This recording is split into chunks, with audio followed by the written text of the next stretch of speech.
Hi everyone. First of all 1.5x पे आप इसकी स्पीड कर दीजिए वीडियो की, क्योंकि बहुत लोगों की शिकायत आती है कि मैं काफ़ी धीमे बोलता हूँ। आपके बेस्ट एक्सपीरियंस के लिए 1.5x इज़ बेटर। दूसरी बात, ये दूसरी वीडियो है इस पूरी सीरीज़ की जिसमें हम ये डिस्कस करने वाले हैं कि पर्सनली प्रीलिम्स के टाइम पे, और ये 2025 का क्योंकि पेपर है और मेरा अपना मार्क किया हुआ पेपर है, यहाँ हम आंसर नहीं देखेंगे नंबर 1, नंबर 2 ना ही हम इसमें कुछ और चीज़ें कोई ट्रिक वगैरह भी नहीं देखेंगे। यहाँ देखेंगे हम रियल थॉट प्रोसेस कि ये जो कोई ऑप्शन मैंने एलिमिनेट किया होगा, ये जो मैंने यहाँ पे लगाया हुआ है कि अच्छा सबॉर्डिनेट डेट एटसेट्रा एटसेट्रा, ये जो इस तरीके का थॉट प्रोसेस रहता है कि अच्छा इसको कौन से ग्राउंड पे मैंने एलिमिनेट किया, क्या सोच के एलिमिनेट किया, इन दोनों के बीच क्या लिंक एस्टेब्लिश हुआ होगा उस टाइम पे, ये आपको कम से कम 5-6 क्वेश्चंस में हेल्प करेगा आपके प्रीलिम्स में। मैंने एक वीडियो बहुत पहले डाली थी, 5-6 महीने पहले, तो कुछ एक लर्नर्स है, special learners this video is dedicated to them only, है ना? हर्ष वगैरह हो गए, आई थिंक ये अरुण वगैरह, अनामिका एटसेट्रा, आप लोगों की जिनकी भी रिक्वेस्ट है, जितनी वीडियोज़ बन पाए 23 तारीख तक मैं कोशिश करूँगा कि 1-2 वीडियो डेली इसकी आती रहे, ठीक है? और आप सभी के लिए हिदायत ये है कि अभी अगर आपको लग रहा है कि टाइम कम है, लाइक करके रखिए पेपर के ठीक 1 दिन पहले, है ना? मतलब 23 तारीख को शाम को जब आपने रिलैक्स होना होगा उस टाइम इसे देखना। अभी के लिए भले मत देखो, जब रिलैक्स होना होगा उस टाइम आप देखना, है ना? अब शुरू करते हैं, है ना? इससे पहले वाले जितने क्वेश्चन हैं सारे डिस्कस कर लिए हैं, यहाँ से शुरू करते हैं। देखिए, सबसे पहली बात, जब भी ये वाले क्वेश्चन आएँ स्टेटमेंट 1, स्टेटमेंट 2, स्टेटमेंट 3, नॉर्मली लोग इनसे घबरा जाते हैं और इनको लास्ट के लिए रख देते हैं। प्रॉब्लम उससे यही होती है कि जब आप सीक्वेंशियली नहीं कर रहे हैं ना पेपर को, और आप so called tough category of questions को लास्ट के लिए जब रख देते हैं, तो वो जो लास्ट के लिए आपने रखा है उसमें टाइम आपके पास कम बच जाता है, 10-15 मिनट बचते हैं। ये इसलिए भी होता है क्योंकि आपने मार्क करने की जो टाइमिंग घर पे सेट करके रखी है, वो थोड़ी गड़बड़ हो जाती है ना? आप 2 घंटे में घर में अटेम्प्ट कर रहे हैं पेपर, वहाँ 20 मिनट आपके मार्क करने में भी लग रहे हैं, गोले मारने में भी लग रहे हैं, तो उसकी वजह से बहुतों का मैंने देखा पेपर छूट जाता है और लास्ट में हड़बड़ी में ये वाले जो क्वेश्चन है वो ठीक नहीं कर पाते हैं। इसलिए मेरा हमेशा से सभी के लिए हिदायत है भाई, जिस तरीके का ये पेपर आ रहा है, first round, second round, third round के चक्कर में अगर आपने वैसे प्रैक्टिस किया है तो ठीक है। लेकिन अभी अगर आपको किसी ने बोला है कि फर्स्ट राउंड में करो, फिर सेकंड में, फिर थर्ड में, भाई छोड़ो। सीक्वेंशियली पेपर करो, जैसे आपके हाथ में आया हुआ है वैसे आगे देखते जाओ, जो होते हैं करते जाओ, जो नहीं होते हैं बड़ा गोला मारो। और ये वाले जो क्वेश्चन है ये ईजीएस्ट क्वेश्चन होते हैं, ये टफ क्वेश्चन नहीं है, मेरी बात मानो, ये ईजीएस्ट क्वेश्चन होते हैं। इनकी एक एक ट्रिक है बस, एकमात्र, अगर ये तीनों स्टेटमेंट है जो यहाँ दी गई है ना, अगर एक लॉजिकल पैराग्राफ ये बना रहे होते हैं, तो ऑब्वियस सी बात है कि जो सेकंड स्टेटमेंट है वो फर्स्ट स्टेटमेंट से कनेक्टेड होगी। हाँ, अगर यहाँ ऊपर लिखा हुआ है कि नॉर्थ पोल में ठंडी होती है ना? और बीच में लिख दिया है कि भैया कोर में गर्मी होती है, तो प्रॉब्लमेटिक है कि ऊपर तो आप पोल की बात कर रहे हैं सरफेस की, नीचे आप अर्थ के कोर की बात कर रहे हैं, तो उसमें प्रॉब्लम आ जाती है। अगर ऊपर लिखा है नॉर्थ पोल में ठंडी होती है, स्टेटमेंट 2 में लिखा है क्योंकि उसमें वहाँ पे बर्फ़ पाई जाती है, या फिर वहाँ पे सनलाइट उतनी नहीं पहुँच पाती है, तो ऑब्वियसली वो स्टेटमेंट 2, क्योंकि एक सीक्वेंस बना रहे हैं, समझ रहे हो? तो ये नॉर्मली सही होता है। अब शुरू करते हैं, है ना? इसका एग्ज़ाम्पल देखते हैं। As regards return from an investment in a company is generally bond holders in a company, generally bondholders are considered to be relatively at lower risk than stockholders. Obvious सी बात है। क्यों? क्योंकि बॉन्ड है भाई guaranteed instrument. पिछले economy के session में हमने बॉन्ड और डिबेंचर के बीच का डिफरेंस ऑलरेडी देखा हुआ है। बॉन्ड एक सिक्योर्ड एसेट माना जाता है, डिबेंचर अनसिक्योर्ड लेंडिंग इंस्ट्रूमेंट है दोनों लेंडिंग इंस्ट्रूमेंट, और इन पे आपको रिटर्न मिल रहे हैं फिक्स 7%, 8%। स्टॉक में तो कई बार स्टॉक में 50% लॉस हो जाता है, कई बार 50% गेन हो जाता है, वॉलेटाइल बहुत है। तो स्टेटमेंट 1 में कोई डिस्प्यूटेबल फैक्ट नहीं है। Statement 2, bond holders are lenders to a company whereas stock, फिर और क्या है? और क्या है ना? इसमें भी कोई डिस्प्यूट है क्या? नहीं, बिल्कुल सिंपल सा सवाल है। बस प्रॉब्लम ये है कि अच्छा ये इसको एक्सप्लेन कर रहा है कि नहीं कर रहा है, इतनी सी प्रॉब्लम होती है। समझ रहे हो? अब है ना? तीसरा कि for repayment purpose bond holders are prioritised over the stock holders by a company. Again, जिसने भाई हमारे साथ इकोनॉमी जिसने कवर की है, मैंने उनको बताया हुआ है कि what is subordinate debt etcetera. ये सब चीज़ें वहाँ डिस्कस हुई है और मैंने इसीलिए मुझे याद भी आ गया ये सब चीज़ें कि हाँ, सबऑर्डिनेट डेट में आपका जो बॉन्ड वगैरह है वो सब आते हैं, है ना? एक होता है किसी भी कंपनी का अपना डेट, एक होता है सबऑर्डिनेट डेट। पहले जो पहले जो है ना, जो प्राइमरी डेट है किसी भी कंपनी का वो पे किया जाता है। मान लो कंपनी अगर लिक्विडेट होनी है, तो सबसे पहले कंपनी को प्राइमरी डेट पे करना पड़ेगा अपना, जो उसने बैंक को लोन देके रखा हुआ है, बैंक से लोन लेके रखा हुआ है। फिर वो सबऑर्डिनेट डेट को पे करेंगे, है ना? सबऑर्डिनेट डेट में नॉर्मली जैसे आपके T2 बॉन्ड हो गए, है ना? टियर 2 बॉन्ड एटसेट्रा, ये सब चीज़ें आपके सबऑर्डिनेट डेट में आएँगे। उसके बाद आता है स्टॉक होल्डर का नंबर, फिर जो डेट-वूट पे करके, लायबिलिटी पे करके पैसा बचा वो स्टॉक होल्डर्स को मिलता है। ये तीनों बातें सही है। अब ऑब्वियस सी बात है, ये इसको एक्सप्लेन करती ही है। क्यों? कि भैया बॉन्ड होल्डर्स लो रिस्क में क्यों है? क्योंकि बॉन्ड एक डेट इंस्ट्रूमेंट है। दूसरा क्यों है लो रिस्क में? क्योंकि रीपेमेंट पर्पज़ के लिए पहले बॉन्ड को पे, है ना, बॉन्ड होल्डर्स को पे किया जाता है अगर कंपनी लिक्विडेट भी हो गई, बिक भी गई तो। तो इसमें तो कोई प्रॉब्लम थी नहीं। बस ये है कि हाँ, आपको सीक्वेंस ढूँढनी है। अगर देखो इन तीनों स्टेटमेंट का एक सीक्वेंस बन रहा है। एक परफेक्ट सीक्वेंस बन रहा है, तो नॉर्मली ये एक दूसरे को एक्सप्लेन करेगी। अगेन हम यहाँ आंसर नहीं देख रहे हैं, हम यहाँ वो थॉट प्रोसेस देख रहे हैं। जैसे यहाँ देखो, ये है वो क्वेश्चन जहाँ पे एक्चुअली आपका थॉट प्रोसेस काम करेगा। जैसे India accounts for very large portion of equity option contract traded globally, thus exhibiting a great boom. Very large बताया है, ये नहीं लिखा है कि largest. Very large obviously India भाई अब छठी लार्जेस्ट इकोनॉमी है, कभी थर्ड लार्जेस्ट भी थी, फोर्थ लार्जेस्ट भी थी। तो वेरी लार्ज तो ऑब्वियसली होगा ही, 10-15% शेयर तो ग्लोबल स्टॉक मार्केट में होगा ही। इंडिया स्टॉक, है ना, थोड़ा ऐसे आप लगा सकते हैं कि वेरी लार्ज लिखा है, लार्जेस्ट नहीं लिखा है। लार्जेस्ट लिखा होता तब प्रॉब्लम हो सकती थी, मैं उसमें भी श्योर नहीं हूँ, हो सकता है लार्जेस्ट हो, लेकिन तब प्रॉब्लम हो सकती है। India stock market has grown rapidly in recent time, even overtaking Hong Kong at some point of time. Again thought process कैसे काम करेगा, और जब यहाँ बोला है कि सम पॉइंट ऑफ टाइम के लिए, ऐसा नहीं बोला है कि सम पॉइंट ऑफ टाइम माने कोई हो सकता है 1 सेकंड के लिए हमने हांगकांग को भी ओवरटेक कर दिया हो। 1 सेकंड के लिए भी हो सकता है हांगकांग को ओवरटेक कर दिया हो। समझ रहे हो? अब एग्ज़ामिनर जाकर के ये थोड़ी ना खोजेगा कि किसी एक पर्टिकुलर पॉइंट ऑफ टाइम पे हांगकांग को हमने ओवरटेक किया कि नहीं किया। नहीं किया ढूँढना ज़्यादा मुश्किल है। तो यहाँ से आप आइडिया लगा सकते हैं कि हाँ यार, कहीं न कहीं उसने न्यूज़ पढ़ी होगी कि हांगकांग को ओवरटेक कर दिया, तब जाके उसने ये स्टेटमेंट बनाई होगी। क्योंकि नहीं किया को एस्टैब्लिश करने के लिए उसे भाई साहब 1947 के बाद से, है ना, अब तक, है ना, खोजना पड़ेगा कि हांगकांग को हमने ओवरटेक किया कि नहीं किया। दूसरी बात, अगर यहाँ लार्जेस्ट लिखा होता ना, लार्जेस्ट, तो ये स्टेटमेंट अब फॉर श्योर गलत हो जाती। क्यों? यहाँ से आप, है ना, या तो तब ये ठीक होती या तब ये ठीक होती। क्योंकि यहाँ लिखा है कि थोड़े टाइम के लिए हांगकांग को हमने ओवरटेक कर दिया। That means Hong Kong is larger than India's stock market. There is no regulatory body either to warn small investor. भाई यहीं से गलत हो जाता है ये।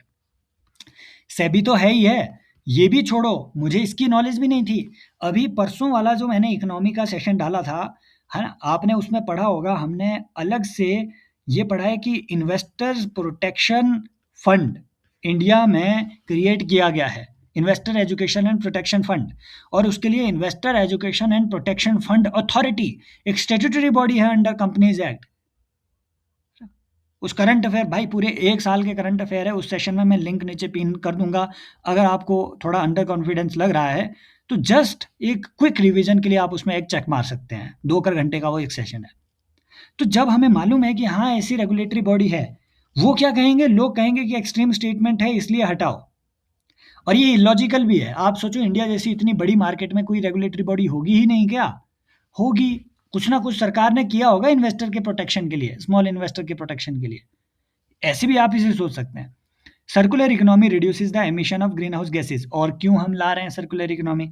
बिल्कुल कॉमन सेंस है, इसमें क्या टाइम वेस्ट करना। Circular economy reduces the use of raw material as input.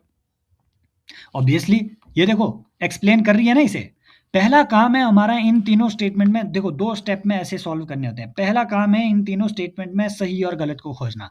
ये सही है, बिल्कुल। ये सही है, बिल्कुल। सर्कुलर इकोनॉमी में रीयूज ही तो होता है, रिड्यूस ही तो होता है raw material. Circular economy reduces wastage in the production process. बिल्कुल, इसीलिए तो हम सर्कुलर इकोनॉमी लगा रहे हैं, ताकि जो वेस्ट भी है ना, वो भी कहीं-कहीं यूज़ हो जाए, सर्कुलर इकोनॉमी। तो ये तीनों स्टेटमेंटें अनडिस्प्यूटेडली सही है। अब हमने देखना इसमें बस यही है कि ये दोनों स्टेटमेंट्स स्टेटमेंट 1 को एक्सप्लेन करती है या नहीं। Both statement 1 and 2 are correct, actually correct. But ये दोनों इसे एक्सप्लेन करती है कि नहीं, ये देखना है बस। स्टेटमेंट 2 स्टेटमेंट 1 को एक्सप्लेन कर रही है। एमिशन कैसे रिड्यूस होंगे, ताकि हम रॉ मटेरियल कम यूज़ करें। एमिशन कैसे रिड्यूस होंगे, है ना? यहाँ रिड्यूस वाला पॉइंट को यहाँ लिंक करो। एमिशन कैसे रिड्यूस होंगे, ताकि प्रोडक्शन प्रोसेस में वेस्टेज कम हो। 2 तरीके से यहाँ पे एमिशन रिडक्शन की बात की है, दोनों एक्सप्लेन करते हैं। बिल्कुल बहुत कन्फ्यूज़ नहीं होना है, क्योंकि इसको जब आदमी पढ़ता है ना, इसको, इस सेक्शन को, तब आप कन्फ्यूज़ होने लग जाते हैं। देखो, इनको तो आप पहले ही एलिमिनेट कर दो दोनों को, कि भैया neither 1 nor 2 are correct, only one of the statement is correct, इसे भी हटा दो, क्योंकि आपको पता चल गया स्टेटमेंट है तो तीनों करेक्ट है। अब बस एक्सप्लेनेशन का पार्ट देखना है, तो वैसे ही आप आंसर के करीब यहाँ आ गए। कैपिटल रिसीट, देखो एलिमिनेशन कोई ट्रिक है क्या? नहीं, वो लोग बेच रहे हैं आपको फिर भी। Elimination is no trick at all, it is a common sense. अगर आप एलिमिनेट भी नहीं कर पाए ना, तो आप निहायती ढीठ इंसान है। आप डिजर्व करते ही नहीं है कि आप सिलेक्ट ही नहीं होने चाहिए तब, अगर आपको एलिमिनेशन नहीं आती है। मैं तो ये बोलता हूँ, क्या करना है एलिमिनेशन में? गलत ऑप्शन ढूंढ लिया ना, यहाँ से एलिमिनेट ही तो करना है। आपको पता चल गया ये ऑप्शन गलत है, जहाँ जहाँ है उसे मार्क करके एलिमिनेट कर दो। ये इसमें ट्रिक क्या हुई? आप मान 10,000 रुपया दे करके आप वो कोर्स खरीद रहे हो उनका, एलिमिनेशन सीखने के लिए। निहायत है, पढ़ो उससे बढ़िया, समझो चीज़ों को, कॉन्सेप्ट को, फंडामेंटल को।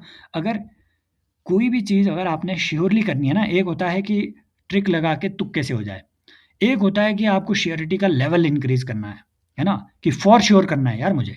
तो उसके लिए आपको वो चीज़ें करनी पड़ेगी जिसमें आप श्योर हो सकते हो, जो ज़्यादा रिलायबल होती है। ट्रिक और शॉर्टकट कभी रिलायबल नहीं हुए, आज तक नहीं हुए। वो आपको यूज़, है ना, बीच में यूज़ में आ सकते हैं, वो 3-4 सवाल में आपको वो देंगे। लेकिन अब जो मार्केट में यूट्यूब पे माहौल है, माहौल ये है कि ट्रिक सीख के जाओ और पेपर निकाल के दिखाओ। और वो जो 6 साल से यार राजेंद्र नगर में बैठ के काम कर रहे हैं, कोचिंगों में 2 ढाई लाख रुपया दे रहे हैं, वहाँ पढ़ रहे हैं, लाइब्रेरियों की सब्सक्रिप्शन ली हुई है, सुबह से शाम तक अपना दिमाग वहाँ पका रहे हैं, वो बेवकूफ़ होंगे क्या? है ना? और यूपीएससी उनको टेस्ट करने के लिए पेपर बना रहा है, ट्रिकबाजों को टेस्ट करने के लिए। वो तो उसकी नज़र में भी नहीं है, वो तो पेपर ही ऐसा सेट कर दे रहा है। लगाओ ज़रा ट्रिक, बताओ। पहले चलता था भाई वो, है ना? पहले चलता था 19 तक, 20 तक, 21 तक चलता था वो। उस टाइम ऐसे सवाल आते थे कि डी लगाओ तो सारे साइंस एंड टेक के क्वेश्चन सही। लेकिन वही फिर से उन्हीं का, उस टाइम का एग्जाम्पल दे करके आपको बताया जा रहा है कि ये देखो यूपीएससी के सवाल ऐसे होते हैं। कब के हैं सवाल, ये तो देखो, ये भी देखो। वो अब वेट बल्ब का टेम्परेचर आपसे पूछे जा रहा है कि भैया बताओ ये मापते कैसे हैं, ये पूछ रहा है वो। अब नहीं पूछ रहा वो कि अच्छा इसके क्या क्या यूजेज हो सकते हैं, ऐसे नहीं पूछ रहा वो। पूछ रहे हैं कि माप कैसे रहे हैं और क्यों माप रहे हैं, और कौन मापता है इंडिया में, किसका ज़्यादा रिलायबल है, ये पूछ रहे हैं वो। अब यहाँ बोला ना नो रेगुलेटरी बॉडी, किसी ने ढंग से पढ़ा होता तो उसे पता चल जाता है इन्वेस्टर फंड। अब कल को वो बोलेगा कि इन्वेस्टर प्रोटेक्शन एंड फंड जो है, investor education and protection fund जो है, ये सेबी का फंड है। कल को वो ये बोलेगा, सेबी मैनेज करती है, नहीं, investor education and protection fund authority अलग से है, वो मैनेज कर रही है। कल को वो ये पूछ लेगा भाई, यहीं से सवाल बना देगा, मजे ले लेगा आपके, कर लो। जैसे interest received on government loans creates a liability on the government. Interest received on loans creates a liability of the government.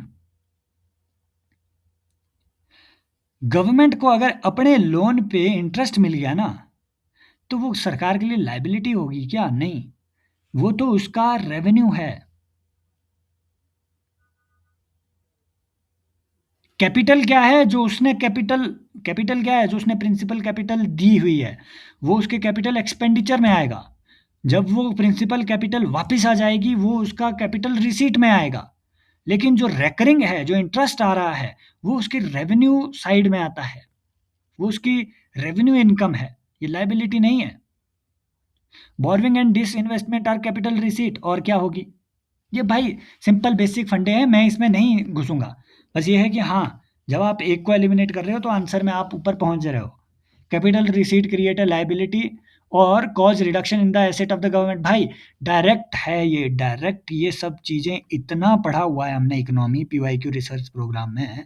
आप ऑब्जेक्शन कर ही नहीं सकते कि अच्छा यार ये सवाल कहीं बाहर से आ गया। बिल्कुल सिंपल सीधा साधा सवाल है, और पता नहीं कम से कम 100 बार मैंने ये उसमें समझाया भी हुआ है। फिर देखो, ये भी सीखना है कि अच्छा सवाल हमने जो छोड़े, देखो मैं आईआर पढ़ाता हूँ, मेरा ऑप्शनल पीएसआईआर है, मैं 6 बार यूजीसी नेट क्लियर कर चुका हूँ पॉलिटिकल साइंस और इंटरनेशनल रिलेशंस में ही। आईआर मेरा एरिया ऑफ इंटरेस्ट है, बावजूद इसके मैं ये तीनों आईआर के सवाल कर ही नहीं पाया। तो अगर आपके भी छूट रहे हैं ना, तो अपने ऊपर वो मत करना एक डाउट। पिछले 3 साल से मैं आईआर के करंट अफेयर की वीडियोस ला रहा हूँ। इस साल भी 3 है ना, 3 घंटे की लाई हुई है। 2023 में तो इनफैक्ट 8-9 सवाल बन गए थे, और वो सारे बने थे उससे, आईआर की मैपिंग भी। पिछले साल क्योंकि मैं खुद है ना, मैं खुद प्रिपेयर करके नहीं गया था, पेपर में नहीं वाला था, मुझे किसी ने बोला कि चलो यार मजे में दे दो, और फिर मैंने दे दिया था। लकीली वो हो भी गया था। लेकिन फिर भी भाई ये सब चीज़ें मैंने भी छोड़ी हुई है। तो अगर आने वाले पेपर में आप भी बीच में छोड़ो ना, खुद पे डाउट मत करना, ये बोलना कि अच्छा 41 नंबर क्वेश्चन पे हूँ मैं, अभी 60 और क्वेश्चन बचते हैं। ये पूछ लिया कि नेटो के कितने मेंबर है, कवर हमने उसमें किया हुआ है ऑलरेडी है ना। तो यहीं से आपको कुछ देखो, स्वीडन रिसेंटली बना था, है ना। ये आई थिंक इसमें 4 मेंबर जो है नेटो के है ना। ऑस्ट्रिया है ना। बुल्गारिया, क्रोएशिया आई थिंक नहीं है इसमें, है ना। सर्बिया तो नहीं है, सर्बिया तो नहीं है नेटो का। नॉर्थ मैसेडोनिया भी रिसेंट आई थिंक 2020 के आसपास बना है। इसके 4 मेंबर आने चाहिए इसके, कोई ना कोई। लेकिन फिर मैं इसमें क्योंकि कंफर्म नहीं था, मैं इसमें श्योर नहीं था इन चीज़ों में, इनमें श्योर नहीं था। कुछ एक मेंबर्स में मैं श्योर था, कुछ एक में मैं श्योर नहीं था। तो भाई उसे छोड़ दो। जैसे यहाँ ये सवाल आया था कि Andes mountain passes through how many. Normally लोग बोलेंगे कि अच्छा तुझे एंडीज माउंटेन का पता नहीं है क्या, कि इनसे पास होते हैं कि नहीं। लेकिन जब मैं मैप अपने दिमाग में विजुअलाइज कर रहा था, मुझे लगा यार वेनेजुएला तो ऊपर है, पास करता होगा कि नहीं। ब्राज़ील थोड़ा ईस्ट में आ गया, पता नहीं पास थ्रू करता होगा कि नहीं। ऐसा तो नहीं है कि यार सच में कुछ ब्राज़ील का हिस्सा है ना वहाँ से पास करता हो, या फिर कहीं सिर्फ चिली से पास तो नहीं हो रहा। इनमें डाउट था। बोलीविया से ऑब्वियसली होगा ही होगा। कोलंबिया में मुझे है ना लग ही रहा था कि नहीं यार, कोलंबिया में ऊपर कहाँ होगा। इक्वेडोर भी थोड़ा का मतलब साइड में है, काफ़ी ऊपर है। लेकिन कंफर्मेशन जब तक नहीं है ना, तो भाई उस सवाल को छोड़ो, मैंने यहाँ गोला मार दिया, आगे बढ़ो। मुझे आज भी कंफर्म नहीं है, अगर आज भी मुझसे पूछे कि इनमें से कौन सी कंट्रीज के थ्रू वो गो थ्रू कर रहा है ना। क्योंकि उतना आइडिया नहीं लगता है कि अच्छा यहाँ से कर रहा है, यहाँ से नहीं कर रहा है। फिर देखो, तंगनईका का मुझे मालूम था, how many of them does the equator pass, है ना। तंगनईका से नहीं जा रहा है, बहुत नीचे है। लेकिन मुझे इनमें कंफर्मेशन नहीं था, मुझे लग रहा था कि नन है इसका आंसर, है ना। लेक टोनले सैप मैंने पढ़ा भी नहीं था, नाम भी नहीं सुना था। पेटोस लेगून पता नहीं था कहाँ है। तो छोड़ दो ऐसी जो चीज़ें हैं। फिर देखो ये, है ना, ये जो टर्मेरिक वाला क्वेश्चन है, ये हमने डाउन टू अर्थ वाले में, या तो डाउन टू अर्थ वाले में या फिर पिछले साल के एनवायरनमेंट में कवर किया था, क्योंकि ये डाउन टू अर्थ में आर्टिकल आया था। भैया इसके प्रोडक्शन पे ये सोचो कि कौन कितना ज़्यादा प्रोड्यूस कर रहा है। हाँ, लेकिन मैंने ये खुद गलत कर दिया अपनी वजह से कि इंडिया इज़ लार्जेस्ट, ये मुझे कंफर्म था, producer of turmeric. More than 30 varieties of turmeric. देखो बहुत जनरल सी स्टेटमेंट है कि इंडिया इतना बड़ा यार कंट्री है, तो इतनी कर वैरायटी तो होती ही है। चावल की ही कितनी ज़्यादा वैरायटी है इंडिया में, टर्मेरिक की भी होगी ही, है ना। More than 30 varieties. तो मतलब ये प्रूव करने के लिए ऐसे स्टेटमेंट से ये सोचा करो कि ये नंबर गलत प्रूव करने के लिए एग्जामिनर को कितनी मेहनत करनी पड़ेगी। मतलब ये प्रूव करने के लिए कि 30 से कम वैराइटीज़ है, एग्जामिनर को कितनी मेहनत करनी पड़ेगी। और अगर मान लो कल को फिर कोई बंदा आकर के 30 वैरायटी पेश कर गया, तो मान लो उसने अपने ही ट्राइबल एरिया से कहीं से कोई हल्दी की नई वैरायटी खोज के निकाली और वहाँ सामने पेश कर दिया पेपर के अगले ही दिन कि 31वीं वैरायटी आ गई सर, 31वीं तो वो तो एकदम उसका आंसर ही गलत हो जाएगा। तो ऐसे में ना एग्जामिनर सेफ खेलता है, इसमें कोई डिस्प्यूट नहीं होना चाहिए था। डिस्प्यूटेबल ये हो सकता था कि अच्छा महाराष्ट्र, तेलंगाना, कर्नाटका, तमिलनाडु ये मेजर टर्मरिक प्रोड्यूसिंग स्टेट है इंडिया में। मेरे दिमाग में पता नहीं कहाँ से बात आ गई कि नहीं, एमपी बीच में होना चाहिए क्योंकि थोड़ा सूखा, मुझे कहीं से याद आ रहा था कि MP is the largest producer, कहीं से आ रहा था, ऐसा नहीं है, है ना? ये स्टेटमेंट बिल्कुल सही है। अब कौन कितना लार्ज इसका प्रोड्यूसर है वो याद रखने की ज़रूरत नहीं है, पर क्योंकि मैंने, है ना, कई, जैसे देखो हमने पिछले साल मेथी की प्रोडक्शन का भी कवर किया था। काली गाजर जो होती है ना, जो काली गाजर होती है, ब्लैक, है ना, जो गाजर होती है, उस पे भी सवाल बन सकता है। पिछले साल हमने वो डाउन टू अर्थ वाली वीडियो में कवर किया था मैंने, नीचे आपको लिंक लगा के रखे हुए हैं सारे, एक बार जाके वो उसे देखना। पूरे एक-एक साल के डाउन टू अर्थ के आर्टिकल उसमें हुए हैं। लेकिन ये गड़बड़ियाँ आपसे हो सकती है। मैंने पता नहीं ये बिल्कुल अनयूजुअल मिस्टेक मैंने की, मैं ऐसी मिस्टेक कभी करता ही नहीं हूँ। क्योंकि ये लग ही रहा है यार, 4 स्टेट जब दिए हुए हैं, तो ऑब्वियसली ये मेजर टर्मरिक प्रोड्यूसर होंगे। सिर्फ़ इसलिए कि एक स्टेट बीच में, मान लो एमपी सच में होता लार्जेस्ट और बीच में अगर नहीं डाला, तो भी ये स्टेटमेंट गलत नहीं होती। क्योंकि 4 स्टेट्स का आप अज़्यूम कर सकते हैं कि हाँ, एक स्टेट से ज़्यादा ही मेजर टर्मरिक प्रोडक्शन रहेगा। तो ये तो मैंने अपनी है ना, अपने उसके चलते मरवा दिया। फिर देखो कॉन्टिनेंटल ड्रिफ्ट पे ये सवाल बना था। The belt of ancient rock from Brazil coast matches with those of western Africa, इसी को तो आप कहते हैं जिग्स ऑफ इट। सीधा ये बोला हुआ है कि एविडेंसेस क्या है।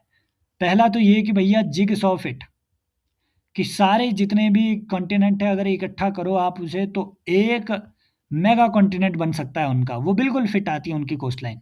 The gold deposit from Ghana are delivered are derived from Brazil plateau when two continents lay side by side.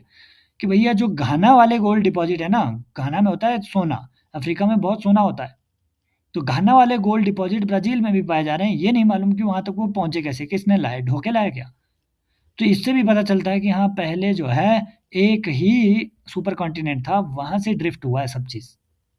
Gondwana system of sediments from India is known to have its counter parts in 6 different land masses of southern hemisphere. बिल्कुल, ये जो है ये एकदम pookie सवाल था, इसमें क्या बाकी आप जो है डिस्प्यूट करें। इसका उल्टा सोच के देखो कि Gondwana system of sediments are not found in any other, या फिर not found in 6 different land masses, तो वो प्रूव करना मुश्किल हो जाएगा अगेन एग्जामिनर के लिए। तो ऐसे में ये सोचो कि जो फैक्ट मेरे सामने दिया हुआ है, इसको गलत प्रूव करना कितना मुश्किल होगा एग्जामिनर के लिए। ये उल्टा करके सोचो इसे, इसी को, तो नॉर्मली आपकी वो स्टेटमेंट सही हो जाती है। अगर वहाँ आपको अनकंफर्टेबल लग रहा है कि नहीं यार इसका उल्टा ना गलत है ना, इसका उल्टा इंटेलेक्चुअली अनकंफर्टेबल है, तो आपकी दी हुई स्टेटमेंट सही होती है normally. Amount of dust particle in the atmosphere is more in subtropical and temperate areas than in equatorial polar। देखो, बेसिक फंडामेंटल से ये पूछा हुआ सवाल है, क्योंकि भाई आपको मालूम है इक्वेटर में क्या है, मॉइस्चर है, पानी आएगा, है ना, मॉइस्चर है, हवा में मॉइस्चर होगा, तो जो मान लो अगर डस्ट पार्टिकल है भी ना, वो हाइग्रोस्कोपिक न्यूक्लियाई में बदल जाएंगे, उनके चारों तरफ पानी इकट्ठा हो जाएगा और वो बूंद के साथ नीचे गिर जाएंगे, सीधी सी बात है। लेकिन जो सूखे एरिया है, जो कि नॉर्मली सब ट्रॉपिकल और टेम्परेट एरिया होते हैं, डेजर्ट वगैरह के एरिया, वहाँ डस्ट पार्टिकल ज़्यादा होंगे हवा में, सीधी सी बात है। सब tropical and temperate areas have less dry wind, नहीं, they have more dry wind. बस एक स्टेटमेंट जब आपने गलत यहाँ ये खोज ली ना, तो आप आंसर में आ गए। देख लेना कैसे, बोथ करेक्ट है नहीं, है ना, और स्टेटमेंट दो करेक्ट है नहीं, मालूम चल गया आपको। ये मालूम चल गया statement 1 is correct and statement 2 is not correct, बस इतने से आपका आंसर यहाँ से निकल रहा है। बोथ स्टेटमेंट्स करेक्ट है नहीं, यहीं से पता चल रहा है ना, बोथ स्टेटमेंट तो करेक्ट है नहीं, और स्टेटमेंट 2 आप श्योर हो कि करेक्ट है नहीं, तो आंसर क्या बच गया, सी। एकदम सिंपल, ये बहुत बेसिक सवाल होते हैं। जैसे ये भी देखना, बहुत बेसिक सा सवाल होगा, और देखो मैंने मार्क करके रखा है, इसीलिए पीवाईक्यू जरूरी होते हैं। अपना पीवाईक्यू रिसर्च प्रोग्राम चलता है, अगर आप नए लर्नर है तो, है ना, 27 वाले अटेम्प्ट के लिए पीवाईक्यू रिसर्च प्रोग्राम में एनरोल करके रखना, जियो साइंटिस्ट से डायरेक्ट ये सवाल आया हुआ है। इन जनवरी, उसी साल के in January, in northern hemisphere isotherms bend equatorward while crossing the landmass and poleward while crossing the ocean। ये क्या कह रहा है भाई? आइसोथर्म क्या होते हैं कि एक जैसा टेम्परेचर जहां पे होगा, और ये मैंने अलग से एम्फेसिस दे के पढ़ाया हुआ है यार, जियोग्राफी के 10 सेशन देख लोगे ना, आपको कुछ और करने की जरूरत नहीं होगी। ये क्या बोल रहा है कि भैया गर्मियों में, समर बोला है ना, हाँ, इन जनवरी, अच्छा विंटर में, जब विंटर होगा, विंटर के टाइम पे आइसोथर्म ये कैसे बेंड होंगे? इक्वेटर की तरफ, है ना, वाइल क्रॉसिंग द लैंड मास, जब लैंड मास होगा, मान लीजिए यहाँ लैंड मास है, यहाँ अमेरिका है ना, तो इक्वेटर की तरफ ही आएंगे while crossing the land mass and poleward when in sea. That means that means इस पूरी लाइन में एक जैसा टेम्परेचर होगा, इस पूरी लाइन में एक जैसा टेम्परेचर। क्यों? क्यों? यहां पे जो टेम्परेचर है सर्दियों में लैंड मास में, यहां क्यों बन रहा है वो टेम्परेचर? सोचो, यहां जो टेम्परेचर है सर्दियों में, वो टेम्परेचर यहां क्यों बन रहा है लैंड मास पे? क्यों? क्योंकि जमीन जल्दी गर्म होती है, जल्दी ठंडी, तो सर्दियों में यहां पे सेम लेवल ऑफ ठंड हो जाएगी। लेकिन जितनी कर यहां पे है ना टेम्परेचर, ऊपर चल करके भी वहां उतना टेम्परेचर है। कहाँ? ओशंस में। वाई? ओशंस बहुत धीमे धीमे गर्म होते हैं और धीमे से अपनी हीट भी लूज करते हैं। इसीलिए आप देखेंगे जो टेम्परेचर डिफरेंस है ना किसी भी पर्टिकुलर सीजन में, वो लैंड मास में ज़्यादा होता है। जो डिफरेंस की विंडो है टेम्परेचर की, लैंड मास में ज़्यादा होगा, लेकिन जो डिफरेंस की विंडो है वो ओशन में काफ़ी कम होती है। ओशन में मिनिमम टेम्परेचर आपका कभी, यहाँ जैसे अगर आप देखोगे, मिनिमम टेम्परेचर मुश्किल से आपका 12-15 डिग्री हो जाएगा, मैक्सिमम मुश्किल से 28-29 डिग्री होगा ओशन में। लेकिन भाई लैंड मास में वही टेम्परेचर सर्दियों में -14 भी चला जाएगा, यहाँ वही टेम्परेचर गर्मियों में 52 भी चला जाएगा। तो ज़्यादा टेम्परेचर डिफरेंस की रेंज किसकी होती है? लैंड मास की। इसीलिए सर्दियों में वो गर्मी जो ओशन में यहाँ ऊपर पाई जा रही है, उतनी कर गर्मी यहाँ नीचे मिलेगी, इतने नीचे लैंड मास के ऊपर। तो ये बात बिल्कुल सही है ना? ये चलो कॉन्सेप्चुअली एक और चीज़ रिवाइज साथ में कर दिए। In January the air over the ocean is warmer, बिल्कुल, then that over the land mass in the northern hemisphere, बिल्कुल। इसीलिए तो ये ऊपर नीचे का समझा दिया ना मैंने कि अच्छा यहाँ गर्मी है, यहाँ सर्दी है, क्योंकि ओशन धीमे से अपनी हीट लूज करते हैं। In context of effect of water on rock chalk is known as a very permeable rock, बिल्कुल, और क्या? whereas clay is known quite impermeable और least permeable rock। अरे बिल्कुल, ये तो सॉइल टाइप में हमने पढ़ा है ना कि क्ले भाई बहुत कम परमिएबल होती है ना? इसीलिए तो काली मिट्टी को अगर बोले ना कि हाईली परमिएबल है, नहीं, वाटर रिटेंशन बहुत हाई है काली मिट्टी का, ब्लैक सॉइल का, लेकिन क्योंकि वो क्ले ही होती है इसलिए परमिएबल उतनी नहीं है। बड़े मुश्किल से पानी नीचे घुसेगा, लेकिन अगर घुस गया तो वापस उतने इजीली नहीं आएगा। Chalk is porous hence can absorb water, obvious सी बात है, देखा है ना चौक आपने। Clay is not at all porous, extreme state, ये स्टेटमेंट ही ऐसी है भाई। मैंने आपको बोला no examiner can make any statement which even a small child can say कि भाई ये इडियटिक स्टेटमेंट है। एग्जामिनर ऐसी स्टेटमेंट कैसे दे सकता है? Clay is not at all porous. भाई कोई ना कोई रंध्र तो होगा, आप तक पोरस है, आपकी इंटीग्रिटी भी पोरस है, समझ गए कॉन्क्रोचो? आपकी इंटीग्रिटी तक पोरस है, यूपीएससी तक पोरस है भाई, क्ले क्यों नहीं होगी? तो जैसे ही आपने ये आइडेंटिफाई कर लिया स्टेटमेंट 3 इज इनकरेक्ट, तो जहां जहां स्टेटमेंट 1 को करेक्ट बोला है ना कि both of them are correct, उसे हटाओ, both of them are correct, उसे हटाओ, आंसर यहीं से निकल रहा है। Neither statement 2 nor statement 3 are correct, इसे भी हटाओ, क्योंकि आपको पता है स्टेटमेंट 2 सही है, बाकी पढ़ना ही नहीं है, पढ़ना ही नहीं है, आंसर यहीं से आ रहा है। Without the atmosphere temperature would be without the atmosphere temperature would be well below freezing point everywhere on earth surface। ये देखो, ये एक और चीज है, ये मुझे ऑब्जेक्शनेबल क्यों लगा, क्योंकि जैसे बुध को बोलते हैं ना आप मर्क्यूरी।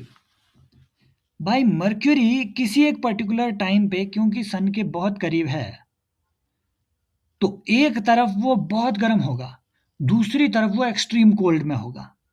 तो जहां अगर मान लो एटमॉस्फेयर ना होता, ग्रीन हाउस गैस इफेक्ट ना होता, तो एक टाइम पे, एक पर्टिकुलर टाइम पे, not everywhere on the earth surface, लेकिन एक पर्टिकुलर टाइम पे सन फेसिंग साइड बर्न कर रही होती, आग लग रही होती उसमें, लेकिन जो सन के ऑपोजिट साइड है वहां बिलो फ्रीजिंग पॉइंट होता।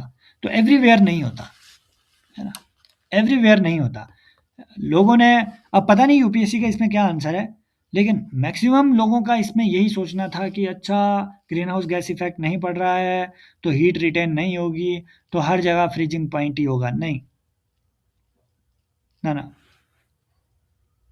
बॉइलिंग पॉइंट भी होता है एक जगह, कहीं पे गैस वाला पॉइंट भी होता कहीं पे। तो heat absorbed and trapped by the atmosphere maintains are, बिल्कुल टेम्परेचर, इसी को तो ग्रीन हाउस गैस इफेक्ट बोलते हैं। एटमॉस्फेयर, भाई एक पता चल गया ना कि एक गलत है, तो D2 and 3 लगाओ। कोई प्रॉब्लम आ रही है क्या इसमें? इसीलिए बोलता हूँ यार, स्टैटिक सवाल पूछ रहा है वो आपसे। ये देखो, पूरे पेज में एक है राष्ट्रीय गोकुल मिशन, बाकी सब स्टैटिक है, ये मजबूत करो ना। गोकुल मिशन, फिर देखो, और ये इसके भी सवाल कैसे बना रहा है, it is important for upliftment of rural poor as majority of low producing indigenous animals are with small and marginal farmers and landless labourers. इस फैक्ट को गलत सिद्ध करने में आपको बहुत मेहनत लगेगी, ये बताने में कि स्मॉल एंड मार्जिनल फार्मर्स के पास, मेजोरिटी के पास अच्छी ब्रीड के गाय हैं, भैंस है। क्या ये बात आपको तुकबाज है ना, सही तुक लग रहा है क्या? ये नहीं, that means opposite is wrong. If this is wrong, the assumption we have made, if this is wrong, then given statement is obviously right. If opposite is wrong, given statement is obviously right. It was initiated to promote indigenous cattle and buffalo rearing and conservation in a scientific and holistic manner. कोई गलत या गड़बड़ कोई बात लग रही है आपको? मान लो अगर आपको पता भी ना होता ना कि गोकुल मिशन क्या है, तो पहली और दूसरी स्टेटमेंट, क्योंकि कैटल, बुफेलो, इन्हीं चीज़ों के बारे में दोनों बात कर रही है, तो एटलीस्ट यहाँ से आपको श्योरिटी हो जाती है कि हाँ ये सच में ही पशुओं से रिलेटेड कुछ है। गोकुल तो मान लो अगर आपको पता भी ना हुआ कि गो का मतलब गाय है, फिर भी आप आइडिया लगा सकते हैं ऐसे कि यार दोनों स्टेटमेंटें, जैसे नॉन कोऑपरेशन में देखा ना हमने, दोनों स्टेटमेंटें एक ही चीज़ की बात कर रही है, वैसे ही जब एक ही चीज़ की बात कर रही है तो नॉर्मली उसी चीज़ पे सवाल है। और क्योंकि इसमें कोई गड़बड़ आपको लगती नहीं है, तो ये आपकी ठीक स्टेटमेंट रहती है, बोथ 1 and 2। बस आपने ये देखना है कि यार कहीं कोई आउट ऑफ ट्रैक स्टेटमेंट तो नहीं है। बाकी इसमें कोई बड़ी ट्रिकें आपकी, है ना, वो आप लगा नहीं सकते हैं। ऐसे सेशंस अगर आपको अच्छे लग रहे हैं, मैं और बनाऊंगा, है ना, और आएंगे इसमें। बस मेन पर्पज़ हमारा ये है, आपके दिमाग में ये बातें डाल देना कि अगर ऐसा इंसिडेंट लाइफ, है ना, आपके पेपर में हो रहा हो कि पूरा ही पेज ना आए आपको, मान लो, तो वहाँ घबराना नहीं है, क्योंकि अगर घबरा दिए तो अगले पेज के 2 सवाल आप, है ना, बर्बाद कर देंगे। घबराना नहीं है, कॉन्फिडेंटली छोड़ो, लीव विद कॉन्फिडेंस। पहले ही दिमाग में बनाओ कि यार 80 to 85 ही मुझे करने हैं, इससे ज़्यादा नहीं करने हैं बस। अदरवाइज आप ये वाले सवाल में कुछ ना कुछ भसड़ करके आ जाएंगे। ठीक है, थैंक यू सो मच। मुझसे अगर कनेक्ट करना है तो आप टेलीग्राम चैनल का लिंक मैं नीचे, है ना, कमेंट में डाल देता हूँ। दूसरी बात कि बहुत लोगों का इस साल प्रीलिम्स होगा, all the best to all of you, भगवान करे आप सभी का क्लियर हो जाए। अगर आपको 2026 के मेंस और 2027 के मेंस के लिए किसी एक ऐसी चीज़ की आवश्यकता फील होती है कि यार कहीं जाना है, डिसिप्लिन से डेली हम बैठ सके, वहाँ अकाउंटेबिलिटी हो, और डेली 4-5 क्वेश्चन का answer writing time bound manner में हो, और लाइव उसकी इवेल्युएशन भी हो इन पर्सन, तो civilspot.in पे जाइए। वहाँ मेंस का एक MMP कोर्स है अपना, मेंस मेंटरशिप प्रोग्राम, बहुत सस्ता है उस हिसाब से, और लगभग 60 दिन तक बहुत इंटेंसिव आंसर राइटिंग आपकी वहाँ पे चलेगी। Thank you so much, take care, bye bye, as always love you all. Content भी पूरा उसमें मिलेगा, पूरे जीएस का, है ना, एक बार में ऑलरेडी पब्लिश्ड है, जाना है, एनरोल करना है और जल्दी से नोट्स उसमें बना देने, ताकि पहले 10 दिन में ही आप अपना मेंस की तैयारी कर लो। Take care, bye bye, as always love you all. Next videos आएंगी, कमेंट सेक्शन में बताइए, if you like this then I will continue to make it.